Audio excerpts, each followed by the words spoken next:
third stage is the stage where we now start to match the assessment of self and the exploration of options and to find a fitment, right? Now, this stage is where decisions are made, and based on those decisions, we start to set goals. Because once the goals are set, only then can we start taking action towards those goals. This stage, you will soon see, appears to be the most challenging phase of the entire process. Because people often feel, and rightly so also sometimes, that taking up one career or making a commitment towards one path means that we're eliminating all the others, means that we are shutting doors for all others. And this makes them feel a little apprehensive. So, because of this, two things can happen. Firstly, that they put off taking a decision for a long time. That doesn't really help because it just keeps that sword hanging on their heads and it causes panic in them. And in the end, they might make that decision under stress. So we need to make sure that that is not happening. The second thing that can happen is that in the fear of shutting down doors, what people try to do is to keep all doors open. For example, parents will come and speak to you about this often, where they say that, oh, let's keep the science subjects for class 11 and 12. And why is that? Because if we have science, then the child can easily shift into commerce or humanities later on, which is a fair enough assessment. However, what can happen with this is that if the child is not interested in science, or if the child is not well suited for science as far as his capability is concerned, then taking up science in this particular example is going to make the child work twice as hard in a field he is not interested in a field he is not going to go in. It'll take him away from the preparation of entrance exams for the other fields that he might be interested in. And studying for science may not lead him to score good marks, which is the criteria for so many other colleges, and admission to so many of the courses is marks based. So that time, this idea of keeping options open does not really serve people well. That is where, as a counselor, you will have to elaborate on the options and how these will impact them. When we talk about making a decision, what are the steps involved? The steps are firstly to identify options and then to evaluate those options for and with the individuals in front of you. We will then also identify alternatives and then evaluate those alternatives. Once all of these are out in front of us on a piece of paper, then is the time to start choosing option A, option B, and option C. It is very important to have an A, B, and C because only based on that can we set goals. And only based on the goals set can we take action.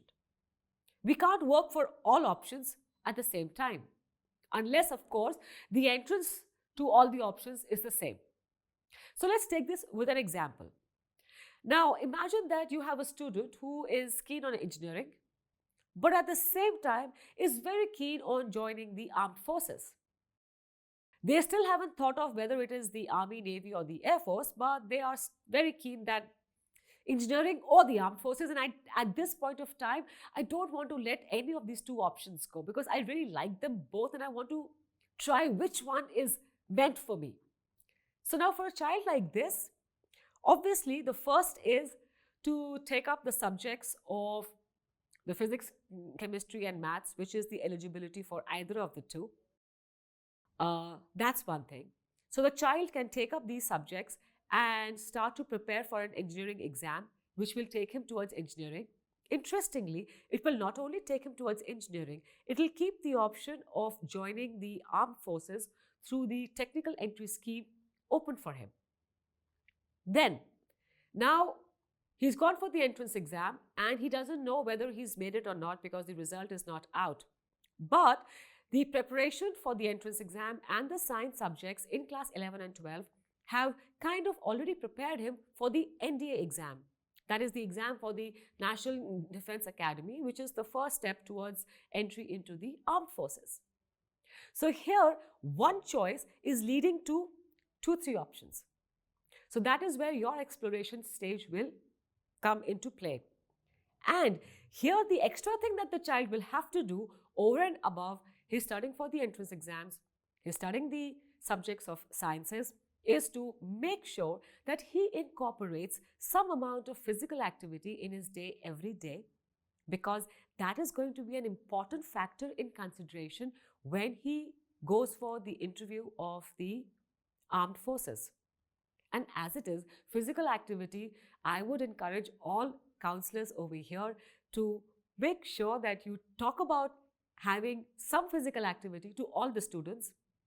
However, specifically so for the students who might be thinking of the armed forces. So that is how we make sure that we give options, we evaluate them, and we match the interest and the skills of the person. This stage is challenging no matter what. However, the individuals are better prepared to face this challenge when the assessment of self, that stage, the exploration of options, that stage, has been done deeply and systematically. In all these times, a counselor's best friend is a pen and a paper. You cannot speak to a child without a pen and a paper in front of you to keep the options out there in black and white for them to see and for you to remember and for us to go back to. And this also is a beautiful way of documenting. And there is no doubt about the fact that once we write down something, we remember it far more. So do not forget to document, keep a log, keep a track, encourage your students to do that every time they meet you. And may this stage, though challenging, be one where you make the most important choices along with the people in front of you. So all the best for that. And now we will go into the various stages of decision making, because this is the most important part of the entire process. Taking forward the entire process of the career decision making, let's talk about the CASVE cycle, the CASVE cycle. We can call it CASVE just to make it easier for us right now, right? So now this cycle is seen as a good decision-making model because it gives us very action-oriented steps telling us exactly what to do. This comes out of the cognitive information processing theory given by the Career Center of the Florida State University. It emphasizes the importance of content and process in the entire decision-making process. It uses the metaphor of a recipe to explain the importance. It says that to make a good dish, to make a good decision, we need two things. We need the right ingredients, that is the content, and we need the right instructions, and we need to follow these instructions, that is the process. And doing these two things, there is no way that we will not have a good dish ready.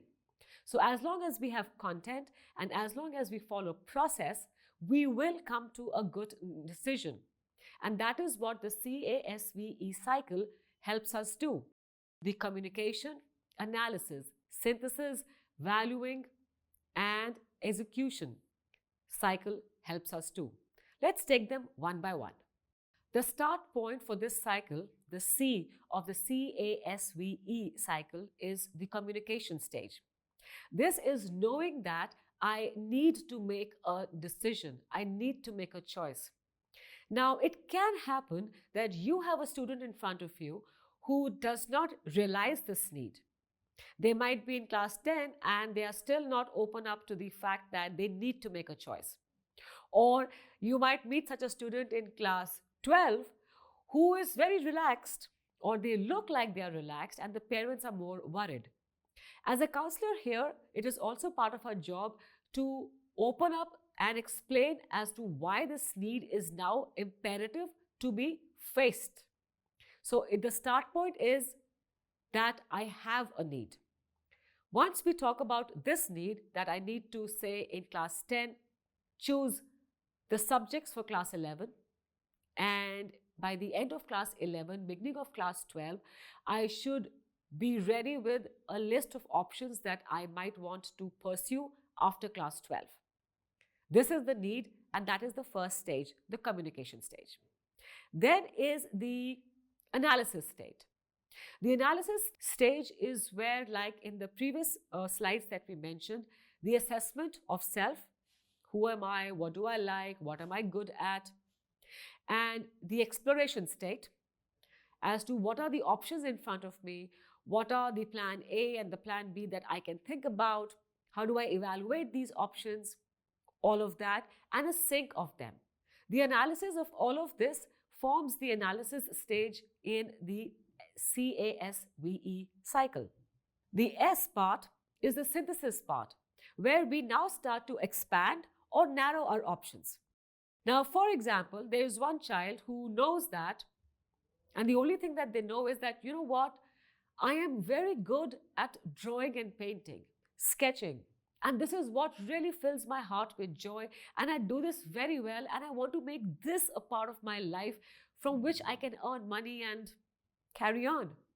Now, with this as a part of focus, as the point of focus, where they want to keep the creativity of the art in them alive and the skill of art to use as a job scope, what can we do? What are the narrowing and the expanding of options for them? They could think of graphic design, they could think of animation, they could think of fine arts, where graphics and painting and sculpture and applied art are the other options. They could think of taking this creativity in visual communication or in communication design. So this is where, once I've understood what I really like and the options that are in front of me, I could now start placing them in such a way that I can start to make them possible for me. A very important part comes after this, and that is valuing stage. This is the stage where we talk about priorities. Now, priorities is, one would think that whoever is coming for career counseling, their priority should only be the fact that they need a career in which they are a perfect fit with their personality, skills, and interest, right? But there might be other factors to be taken into account. For example, we might have a person, like the previous example, who is very keen on art and creativity. However, their priority is that they are the sole bread-earning members of their family. And they might want to stick to a job which is very secure, which is not offbeat. So maybe they might want to go in for a more traditional job. We might meet somebody who again has the passion for art and creativity and comes from a background where their sole priority is to chase their dream, because all their other needs are kind of fulfilled or taken care of. So when you're counseling two individuals on almost the same content, the process will be different over here because the priorities might change. And the final stage is the execution stage, where we now start taking action. We start to implement the goals that we had set, the action plans that we had made, and we start to implement them. And we start with implementing our choice A. What happens here is, because it's a cycle, once I've implemented choice A, the actions leading to choice A, I go back to the communication stage where now I ask, is this choice a good one? Is it working out for me? And based on the answer, I can either move forward and go through the entire cycle again. If it's not working, then do I really need to make one more choice? Do I really need to study hard in this one? How does it work? So we can either move on back to the cycle all over again, or we stop here. So that is how this decision-making model, the CASVE, has a very systematic, action-oriented steps outlined for us to follow through. And that is the beauty of this, that if we take it up step by step by step, there is almost no chance of us going wrong, for the individual going wrong. And when we work together, I'm sure we will help them find a perfect fit and options to fall back on, and hence lead them to a happier and a hopefully satisfied future. All the best on that one.